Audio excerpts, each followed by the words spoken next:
The dog is for tuning into my channel, and today I'm going to show you how to replace the rubber pad of a Hyundai i20.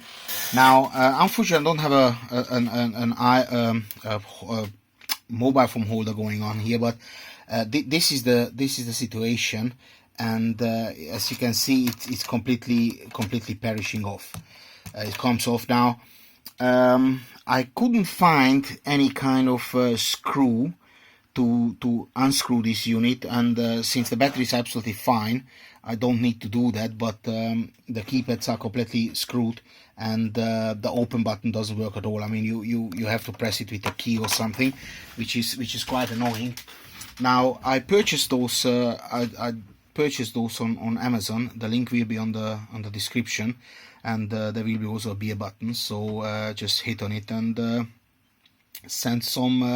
send me your love and your appreciation. Anyway, to cut the long story short, you take a kitchen knife.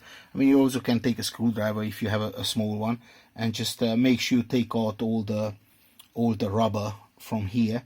And when you succeed, then this piece of plastic will come out, which is here. Now and then, all you need to do, just take the plastic, take the new rubber you ordered, put that into here, and just push the whole thing in, and as simple as that.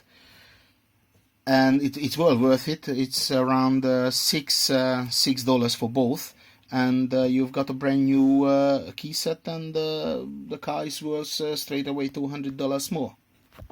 That's how you do it. Dog is for tuning my channel. Like, share, correct, comment, and of course, au revoir.